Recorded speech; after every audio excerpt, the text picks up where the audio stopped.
অতি সম্প্রতি থাইল্যান্ডের রাজধানী ব্যাংককে যে বৈঠক হয়ে গেলেন মিস্টার নরেন্দ্র মোদী এবং ডক্টর মোহাম্মদ ইউনূসের মধ্যে, বলা হচ্ছে এটি সাইডলাইন বৈঠক, কিন্তু সাইডলাইন বৈঠকের চাইতেও এখানে যে বিষয়গুলো নিয়ে আলোচনা হয়েছে, এটি এই সময়ের মধ্যে, সাম্প্রতিক সময়ের মধ্যে যে কতগুলো রাজনৈতিক বৈঠক হয়েছে সারা দুনিয়াতে, তার মধ্যে সবচেয়ে উল্লেখযোগ্য একটি বৈঠক। আমরা জানি ক্ষমতা লাভের পর মিস্টার জেলেনস্কি এবং ডোনাল্ড ট্রাম্প তারা বৈঠক করেছিলেন এবং সেই বৈঠকে খুবই উত্তপ্ত এবং অপ্রীতিকর ঘটনা ঘটেছে। এবং সেই বৈঠকে এমন ঘটনা মতো জেলেনস্কিকে বের করে দেওয়া হয়েছে বা তাকে চলে যেতে বলা হয়েছে। এটি আমেরিকার ইতিহাসে কখনো ঘটেনি। আবার আমন্ত্রিত অতিথি হয়ে যেভাবে ডোনাল্ড ট্রাম্পের চোখে চোখ রেখে জেলেনস্কি যে অপ্রিয় কথাগুলো বলেছেন নির্লিপ্তভাবে, এরকম ঘটনা কূটনৈতিক অঙ্গনে দেখা যায়নি। তো মিস্টার জেলেনস্কির সঙ্গে ডোনাল্ড ট্রাম্পের যে সম্পর্ক, বা আমেরিকার সঙ্গে যাকে বলা হয় ইউক্রেনের যে সম্পর্ক এই মুহূর্তে এখনো যেটা রয়েছে, তার প্রেক্ষিতে এটা হতে পারে না। রাজনৈতিক অঙ্গনে, কূটনৈতিক অঙ্গনে যদি বিপর্যস্তকর যদি কোনো বৈঠক এই গত শতাব্দীতে হয়ে থাকে, সেরকম একটি বৈঠক হলো এই বৈঠক। এমনকি আগামীতে যদি ডোনাল্ড ট্রাম্পের সঙ্গে আয়াতুল্লাহ রুহুল খামেনির ছেলে, এখন যিনি আছেন আয়াতুল্লাহ আলী খামেনি, যিনি ইরানের সর্বোচ্চ ধর্মীয় নেতা, কিংবা মিস্টার পেজেশকিয়ান, যিনি এই মুহূর্তে ইরানের প্রেসিডেন্ট, তার সঙ্গে যদি ডোনাল্ড ট্রাম্পের বৈঠক হয়, ওই বৈঠক নিয়ে দুটো দেশের জনগণের মধ্যে যে আবেগ উত্তেজনা কাজ করবে, মিডিয়াগুলো যেভাবে অ্যালার্ট থাকবে, তদ্রূপ আমরা ক্ষুদ্র পরিসর ছোট দেশ, কিন্তু তারপরে ডক্টর মোহাম্মদ ইউনূসের সঙ্গে মিস্টার নরেন্দ্র মোদীর যে বৈঠক, সেই বৈঠক নিয়ে আমরাও এইভাবে উদ্গ্রীব ছিলাম। কেউ সমালোচনা করার জন্য, কেউ আলোচনা করার জন্য, কেউ আশাবাদ ব্যক্ত করার জন্য, কিংবা কেউ হতাশাগ্রস্ত হওয়ার জন্য। তো এই মিটিংয়ে অতি আশ্চর্যজনক কিছু ঘটনা ঘটেছে এবং আমরা ডক্টর মোহাম্মদ ইউনূসকে যারা খুব দুর্বল ভেবেছিলাম, খুব অসহায় ভেবেছিলাম, তাকে রাজনীতিতে অপরিপক্ক ভেবেছিলাম, তাদের জন্য এই বৈঠকটি একটা রীতিমতো চপেটাঘাত। তিনি বৈঠক করেছেন শত অনিশ্চয়তা থাকা সত্ত্বেও। ভারতের পক্ষ থেকে শতভাগ নেতিবাচক মনোভাব প্রদর্শন করা হয়েছে, তারপরেও এই বৈঠক হয়েছে এবং বৈঠকের যে দৃশ্য আমরা দেখেছি এবং বৈঠকের যে ঘটনাগুলো ঘটেছে, প্রথম থেকে একদম শেষ পর্যন্ত সব কিছুই ডক্টর মোহাম্মদ ইউনূসের পক্ষে গিয়েছে। এবং এখানে যে বিষয়টি সম্ভবত ভারতের একেবারে চিন্তা চেতনার বাইরে ছিল, এমনকি আমরা যারা বাংলাদেশের যারা লোকজন আছি, আমরাও কিন্তু এই বিষয়টি কল্পনা করতে পারিনি। আমরা অনেকেই বলার চেষ্টা করেছিলাম যে ডক্টর মোহাম্মদ ইউনূস কেন ভারতের কাছে নতজান হতে যাচ্ছেন, কেন তাকে নরেন্দ্র মোদীর সঙ্গে বৈঠক করতেই হবে। কিন্তু এই বৈঠকের পর আমরা সবাই যেটি এখন বুঝতে পারছি যে ডক্টর মোহাম্মদ ইউনূস যা চিন্তা করেন, যা কল্পনা করেন, সেটি অনুধাবন করা বা সেটি কল্পনা করা বা তার ধারে কাছে যাওয়ার ক্ষমতা আমাদের মতো ইউটিউবারদের দূরের কথা, এই বাংলাদেশে কোনো বুদ্ধিজীবী বা রাজনীতিবিদদের সেটি নেই। আমরা যেভাবে এখনো পর্যন্ত বুঝতে পারছি না যে উনি কি করে ক্ষমতায় এলেন, আমরা এখন পর্যন্ত বুঝতে পারছি না যে ওনার উপদেষ্টা পরিষদ কিভাবে গঠিত হলো, এখনো পর্যন্ত বুঝতে পারছি না যে তিনি কেন আগস্ট মাসের 5 তারিখে না এসে 8 তারিখে এলেন, এখনো পর্যন্ত বুঝতে পারছি না।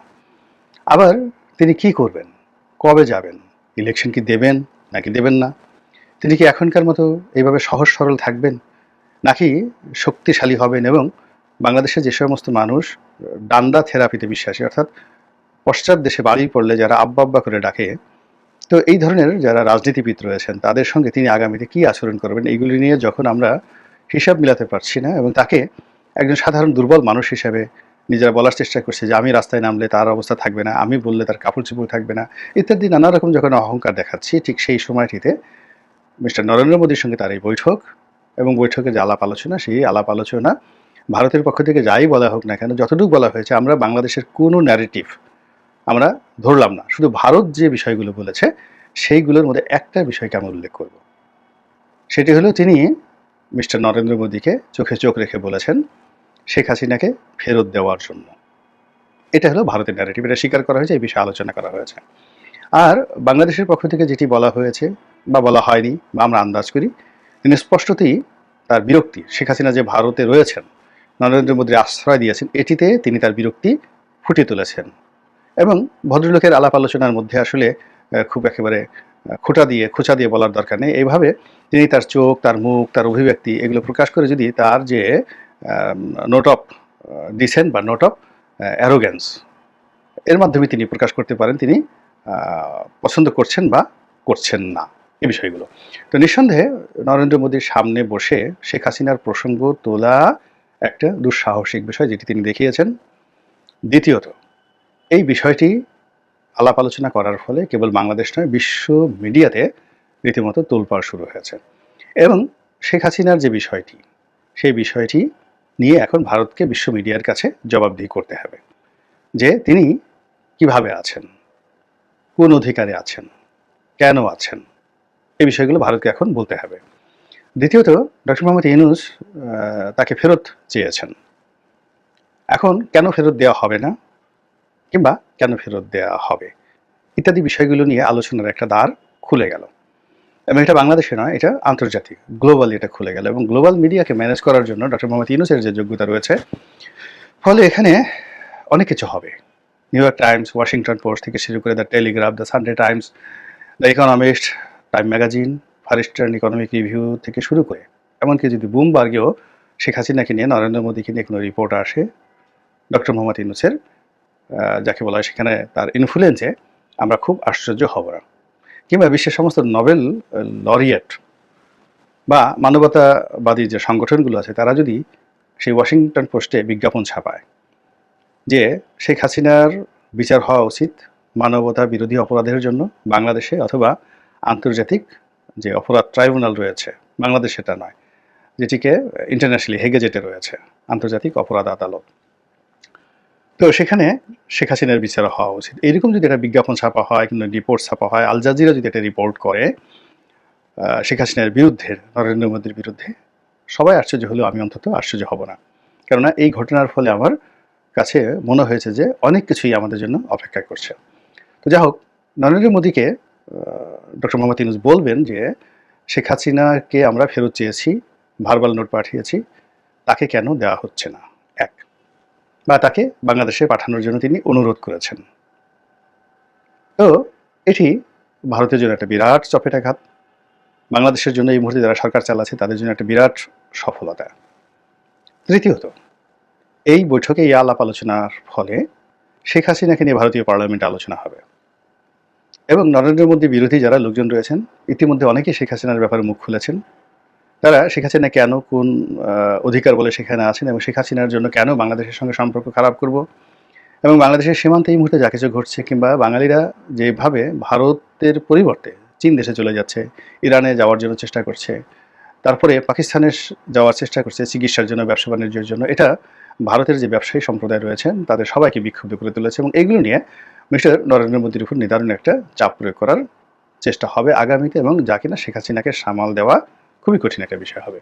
এখন শেখ হাসিনার জন্য সারা দুনিয়া বলতে গেলে খুব ছোট হয়ে আছে। ব্রিটেন তাকে ভিসা দেয়নি, নর্মালি ভারত চেষ্টা করেছিল ব্রিটেনে তাকে পাঠানোর জন্য, তার পক্ষে আমেরিকা যাওয়া সম্ভব নয় এবং রাশিয়া বা যদি মধ্য এশিয়ার অন্য কোনো দেশে যেখানে ধরুন রাশিয়ার খুব প্রভাব রয়েছে, যেমন চেচেনিয়াতে যদি তাকে পাঠানো হয় তাহলে তিনি আসলে বাংলাদেশ থেকে বিচ্ছিন্ন হয়ে পড়বেন, সম্পূর্ণভাবে বিচ্ছিন্ন হয়ে পড়বেন।